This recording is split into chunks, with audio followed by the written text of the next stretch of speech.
नमस्कार दोस्तों, दीपक कुशवाहा आशुलिपिक चैनल पर आप सभी का स्वागत है। आज की इस वीडियो में हम बात करेंगे कि उत्तर प्रदेश सचिवालय प्रशासन और विधानसभा सचिवालय से जो अपर निजी सचिव यानी कि एपीएस, प्रतिवेदक यानी रिपोर्टर, समीक्षा अधिकारी और सहायक समीक्षा अधिकारियों की जो भर्तियां आती हैं, आखिर इनके कौन से कर्तव्य हैं, अर्थात इन सभी के कार्य क्या हैं, सचिवालय में ये आखिर किस तरह के कार्य करते हैं, इन सब बातों पर आज चर्चा होगी। तो सबसे पहले जो भी नए लोग इस वीडियो को देख रहे हों वो मेरे इस चैनल को अभी तुरंत सब्सक्राइब कर लें, ताकि ऐसी ही सरकारी भर्तियों से संबंधित काम की खबरें आप सभी को सही मिल जाया करे। तो आप मेरे इस चैनल को अभी सब्सक्राइब ज़रूर कर लें। और हाँ, वीडियो लंबी ज़रूर है, लेकिन आपको इस एक वीडियो में सारी जानकारी मिल जाएगी जो कि आज तक आपको किसी भी चैनल के माध्यम से नहीं मिली होगी। बिल्कुल स्पष्ट जानकारी आपको आज दूंगा मैं। एक और ज़रूरी बात वो ये कि 20 अप्रैल से यूपी के सभी आयोग जैसे कि लोक सेवा आयोग, अधीनस्थ सेवा चयन आयोग, विद्युत सेवा आयोग यानी कि यूपी पीसीएल और इसी के साथ ही साथ जितने भी सरकारी विभाग हैं सभी खुल जाएंगे। तो जो भी रुके हुए काम हैं, जैसे कि जिन भर्तियों के परिणाम घोषित नहीं हुए हैं, जिनकी उत्तर कुंजी वगैरह आने वाली है, अब इन सभी पर तेज़ी से कार्य होगा। तो कुछ दिनों में आपको कुछ भर्तियों के परिणाम भी देखने को अब मिल सकते हैं। और हाँ, अभी हाल फिलहाल किसी भी प्रकार की भर्तियों का विज्ञापन जारी नहीं होगा, क्योंकि लॉकडाउन 3 मई तक है ज़रूर, लेकिन अब इस बात की कोई गारंटी नहीं कि लॉकडाउन खुलने के बाद भर्तियां आने लगें और जो परीक्षाएं अभी पेंडिंग है वो भी होने लगे। अभी 2-3 महीने तक कुछ भी नहीं होगा, इतना आप मानकर चलें। तो ये तो सामान्य बातें थी। अब बात करते हैं आज के वीडियो के विषय पर। तो जैसा कि आप सभी को पता है कि अपने उत्तर प्रदेश लोक सेवा आयोग की तरफ से हर साल समीक्षा अधिकारी, सहायक समीक्षा अधिकारी आदि पदों पर भर्तियां आती रहती हैं। और इस साल ये भी चर्चा थी कि अब की बार आपको अपर निजी सचिव यानी एपीएस की भी भर्ती देखने को मिलेगी, जो कि 7 सालों बाद ये भर्ती आने वाली थी, लेकिन कोरोना महामारी की वजह से सब पर पानी फिर गया। अब देखिए कि साल के आखिरी तक ये भर्ती आती है या फिर अगले साल। ठीक इसी तरह अपने विधानसभा सचिवालय से भी समीक्षा अधिकारी, सहायक समीक्षा अधिकारी, अपर निजी सचिव और प्रतिवेदक यानी रिपोर्टर की भर्तियां आती हैं।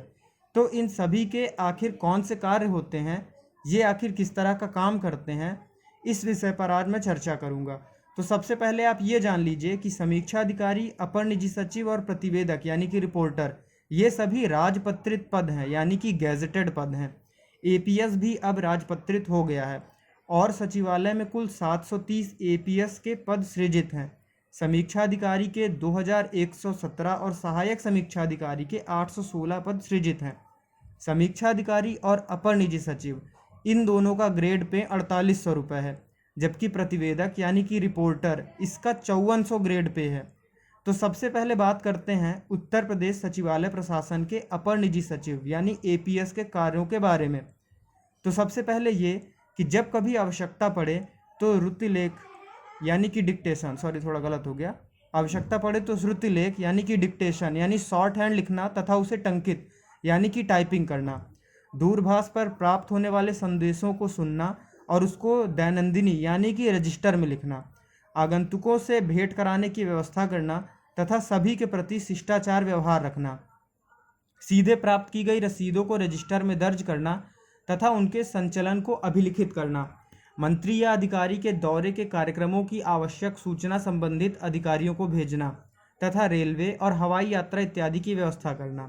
फिर ये कि यात्रा बिलों इत्यादि को तैयार करना तथा उनका लेखा जोखा रखना, डाक को प्राप्त करना तथा उसे प्रस्तुत करना। फिर यह है कि पत्रावलियों के शीघ्र संचालन की व्यवस्था करना, अर्धशासकीय पत्रों को स्वच्छ प्रतियां तैयार करना, चाहे वे अधिकारी द्वारा श्रुतिलेख कराए गए हों अथवा कार्यालय द्वारा उनका आलेख प्रस्तुत किया गया हो। फिर अंत में है कि शासन के सदस्य या अधिकारी जिनके साथ संबद्ध किया गया हो को आवंटित किसी अन्य कार्य को करना। यानी कि आप देख रहे हैं कि कितना जिम्मेदारी वाला काम है एपीएस का। मंत्री अधिकारी के पास ही रहना और उनका भरोसेमंद होता है एपीएस। और एक बात ये कि पद बहुत ही प्रभावशाली है, ये पद बहुत ही प्रभावशाली है, आपकी प्रशासन में अच्छी पकड़ भी हो जाती है। खैर, ये बात हुई एपीएस की। अब बात करते हैं समीक्षा और सहायक समीक्षा अधिकारी की। तो सबसे पहले ये कि उसको यानी कि समीक्षा अधिकारी को अंकित किए जाने वाले सभी पत्रों को प्राप्त करना तथा उन्हें डायरी में लिखना, उसको अंकित किए गए मामले में टिप्पणियां लिखना, तथा आलेख प्रस्तुत करना, आय प्रस्तावों, नई मांगों की अनुसूची, सारांश, संक्षिप्त या विस्तृत टिप्पणियों, मंत्रिपरिषद के लिए टिप्पणी इत्यादि आवश्यकता अनुसार तैयार करना।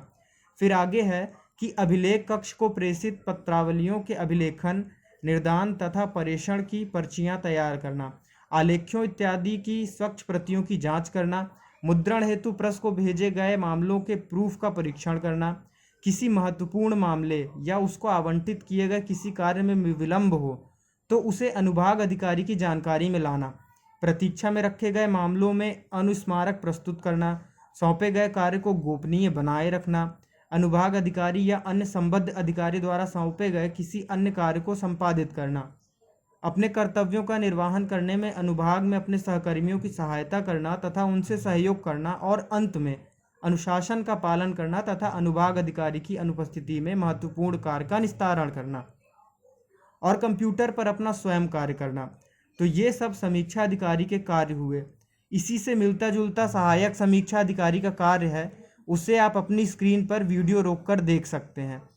अब अंत में विधानसभा सचिवालय के प्रतिवेदक यानी रिपोर्टर और अपर निजी सचिवों के कार्य की बात करें तो यहाँ के रिपोर्टर का जो काम है वो है सदन की कार्यवाहियों को प्रतिवेदित करना, सदन की समितियों की कार्यवाहियों को प्रतिवेदित करना, टाइपराइटरों एवं डुप्लीकेटरों के क्रय, निष्प्रयोज एवं अनुरक्षण संबंधी समस्त कार्य, और अंत में आपको जो खास गैजेट दिया जाएगा कार्य करने के लिए उसका भी रखरखाव जरूरी है।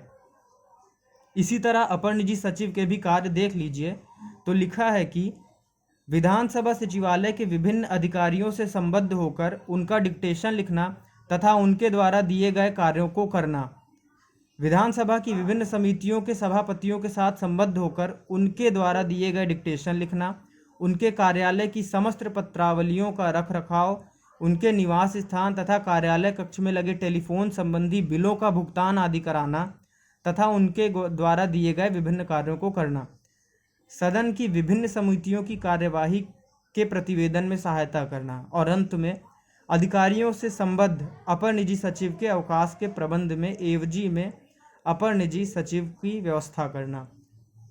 उम्मीद करता हूँ आपको आज की यह वीडियो पसंद आई होगी। पूरा वीडियो देखने के लिए धन्यवाद।